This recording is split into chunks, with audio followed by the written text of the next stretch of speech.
Hi, it's Jenny with Jenny's Wreath Boutique, and in this video I'm going to show you how to make a beautiful rustic Christmas wreath that is great for Christmas and all through winter. It's so pretty and so full. And this wreath is going to have a kit option available if you want to use the exact materials I'm using. I will send them to you in a nice kit so you don't have to overbuy or underbuy. You'll have just the right amount to make this wreath for yourself. The materials you're going to need for this wreath are a 14-inch grapevine. I need to clean this one up first. And we're also using some long needle pine, some of the cedar greenery or cypress. Can't remember what it's called. I'm using a bunch of picks from a garland that is sold out everywhere. You can't find it, but I actually have some. So I'm using pieces from that. So if you don't have some and you can't find it, it will be in the kit. I'm also using this really high quality juniper. Look at that. It looks so real. This is from one of my wholesalers. Yeah, I love it. So there's going to be five picks on this. And I'm also using another cedar stem as filler. I'll have a couple of these. Some glittery eucalyptus. Look at that quality. It's so good. So good. And then I'm using these bushes. Look at that mix. It's got this long pine cone and some different eucalyptus, magnolia leaf, different kinds of pine, some cedar. I love it. This is what inspired this entire wreath. There's so much texture, even though it's very monochromatic. There's so much texture and interest in this wreath. So I got 3 of those. And then I also have some extra magnolia leaves, a handful of these that I'm going to be using to add in since there are some magnolia leaves in these. I'm adding more, and I like the brown back. And then to top it all off, we're going to be using these white or cream berries. They're so rustic and natural looking. I love them with this wreath for just a little pop of interest. It's a lot of stuff. I'm also using hot glue and a hot glue gun, my favorite wire cutters, of course. And the first thing I'm going to do is clean up my grapevine wreath.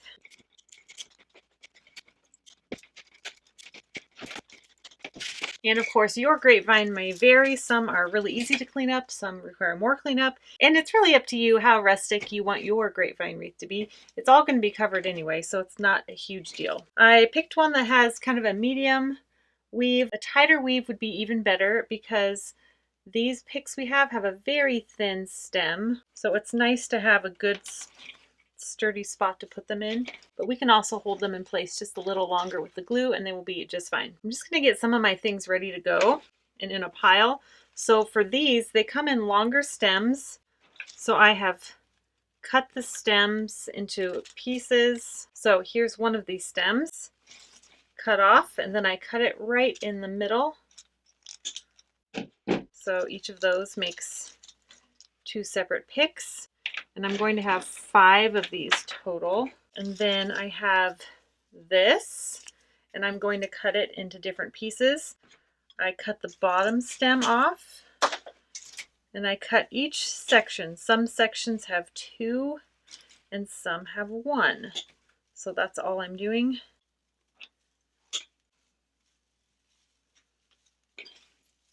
I'll put those in a pile. And I'm not sure if I'm going to need this 3rd one or not. I'm going to get it out of the way for now. I'll probably use it. And then I've already cut some of these. Then I'm going to be using 5 pieces of this. So this has 5 pieces. I already have a couple cut off, so I'm just going to cut off 3 more. Then I have a handful of these, and then an extra one just in case. So the magnolias come in stems of 3, so I just cut that off like so, and then I just cut these pieces. So they're in three separate leaves. Sometimes these come off like these pieces, so if they do, you'll just need to glue them back on. I like to check them just in case, but we'll just cut it up into pieces like this. See how we have all this texture going on? So pretty. And I'm going to be using about 2 whole stems for this wreath. So I'm just cutting it up. And then here I like to go right about the middle. So I have the top piece and the bottom. Just pull on them to make sure they're secure. Just a little tug, not a lot. Okay, now we have all of our pieces ready to go. So I'm going to start with our main piece that inspired everything. And this has a little bit of juniper in it as well and some other pine. That's why I chose these other pieces, because it goes really well with what we have. And I just pulled a piece off. So I'm dabbing the glue in the hole and I'm sticking it on the little nub. You can take these apart, but it's kind of a hassle. And this wreath goes by so much faster if you just leave it together. And since I'm only using 3, and these are very spendy, very high quality, so I'm using 3 so this wreath doesn't cost too much. And I'm just going to keep this together, hot glue the stem along there, and I'm going to add it along the grain of the grapevine so it has lots of contact with the grapevine and the stem doesn't stick out the back. I'm going to add a little bit of glue. To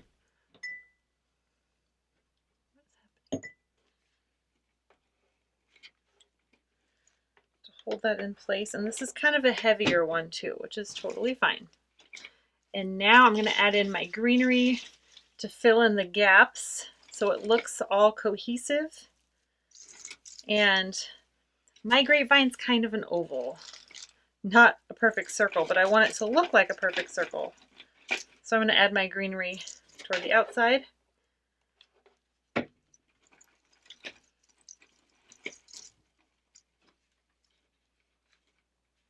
And then a little bit of the cedar.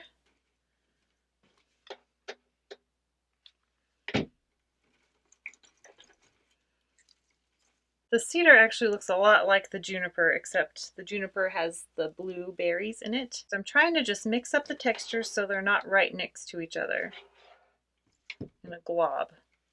So I'll add that in there. Those are pretty close to each other. I'll add in my eucalyptus.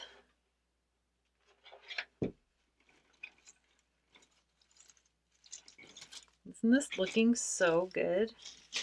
Ooh, I love it.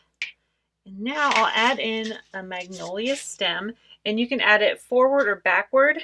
Since we have 3 pine cones, which are brown, I'm going to add 3 of my magnolia leaves backwards so it mimics the brown and brings that brown color out, and it just looks really woodsy and natural.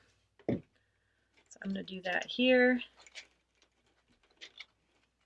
And then I'm going to add this beautiful piece of juniper right on top of that layer. Add in a little bit more pine. So I'm alternating the long needle pine with the 1 and the 2 pieces. Some have 1 piece, some have 2. So I'm just alternating those.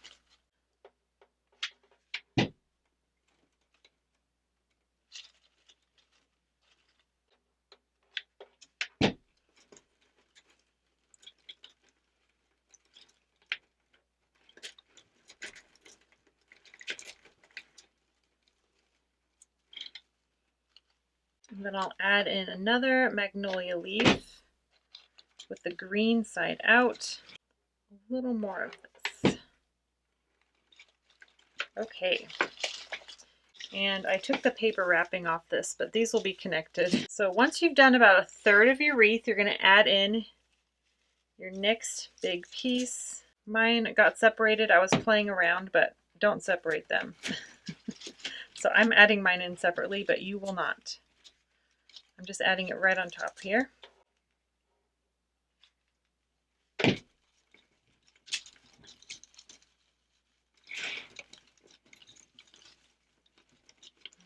I'm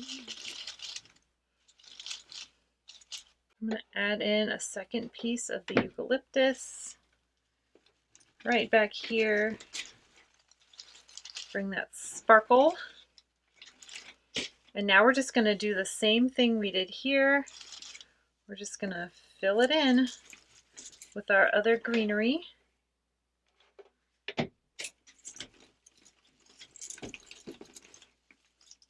And like I said, this wreath is made on a 14-inch grapevine, and the finished product is actually about 23 inches in total diameter, so it's the perfect size for a front door. Of course, you can make it larger. You'll just need a lot more materials if you want to use an 18-inch grapevine. But I really like using this size.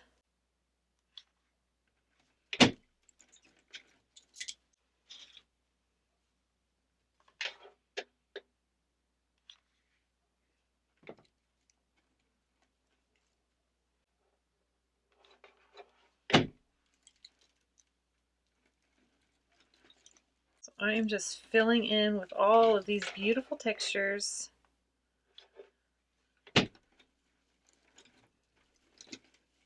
And see how fast it goes once you've already pre-prepped everything? It just makes this whole process go so smoothly. And you can push the pieces on this up if you want. Sometimes it takes a little bit of effort to get them to move, but they do.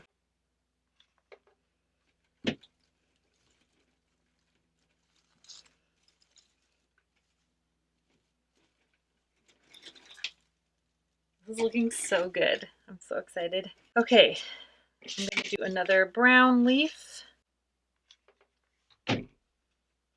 Maybe I'll do it more in the middle.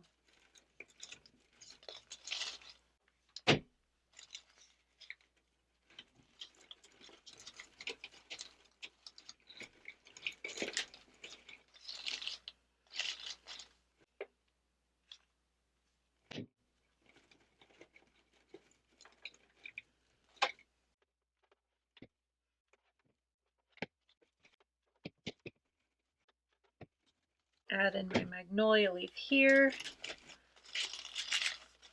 And I love how that broad leaf really breaks up all of the evergreens. Even though there's so many different textures, it does a good job of breaking it up and making it more interesting. And we are already on our last piece. So you really just want to make sure these 3 pine cones are nice and evenly separated along the wreath. And you can fluff out your greenery here, but just leave it all connected. Save yourself the time.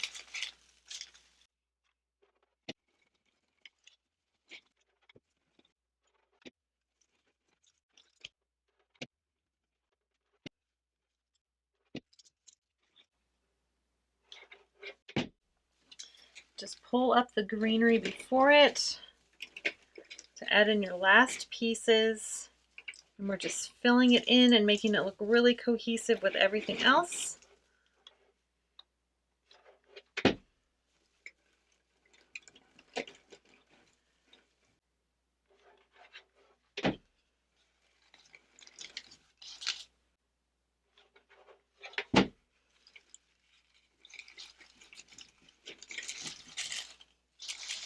So this piece on top is missing, so I'm going to take the top piece and add it there, and then take something from the bottom and add it to where that came from. You don't have to do that, but it just looks a little bit better.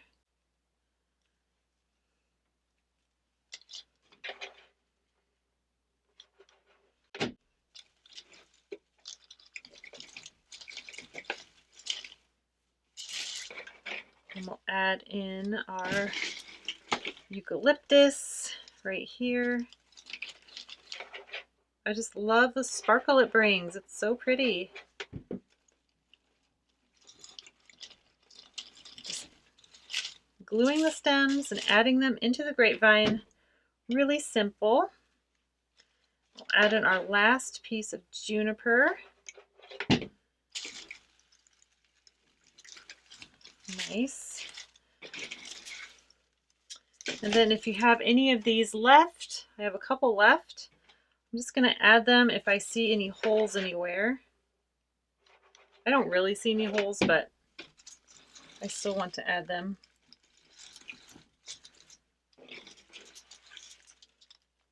Ooh, this is a heavy wreath.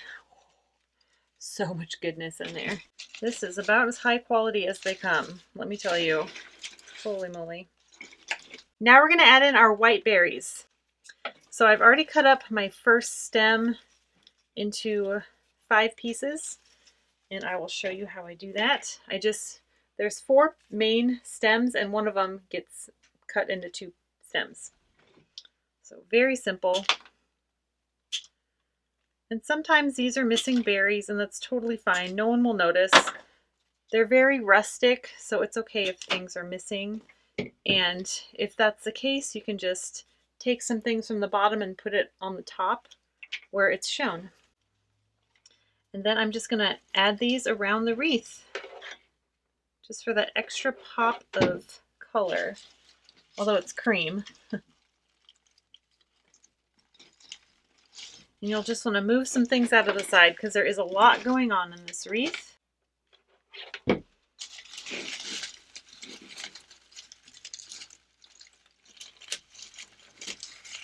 But you will not be able to find a wreath like this in a big box store. You will either have to make it yourself or buy one handmade, and it will be very expensive.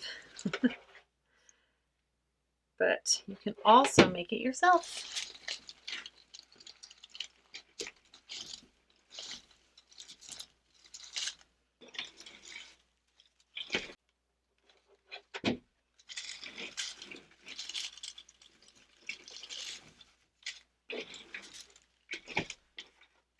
So some of these have 2 little branches on them like this, and some have 1, and I'm alternating those when I put them in. And some I'm trying to put more toward the outside and some more toward the inside, so they're really incorporated into the wreath.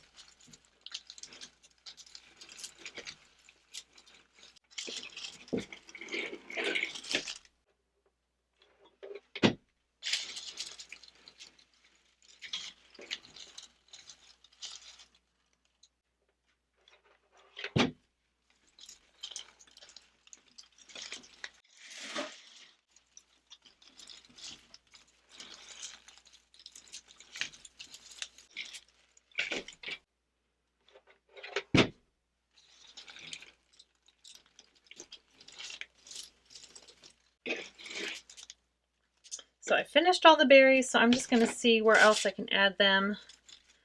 You don't really need to, but if you have extra, you certainly can. Yep, I'm good. I love it. What do you think? Oh my goodness, look at that. So pretty. I love it. This is great. And of course you can add a bow if you want for Christmas, and this would be great for all winter long. So anyway, let me know what you think. You can take some jute twine. I'll have some in your kit if you have a kit. And you just see where it hangs best. And then you go to the back and you just put your twine through there and make a loop. You can use needle nose pliers or something like that if you are having a hard time getting your string through. Then you just make a knot like that. See how my grapevine's kind of oval? Yeah, there it is. And look how clean the back looks. If you see any pieces sticking out, just cut them. I saw 2 tiny pieces, and then a little glue, and that's it. All right, and I will show you an up close in detail video of this in just a second. But if you enjoyed this video, please give it a thumbs up and subscribe to my channel if you haven't done that yet. And if you want a kit, I will leave a link in the description when they are sold out. I'm so sorry. I'm hoping next year I will have more space so I can offer larger quantities when I do kits. So anyway, don't wait if you want one because they always sell out quickly. All right, I will see you in the next video. Bye.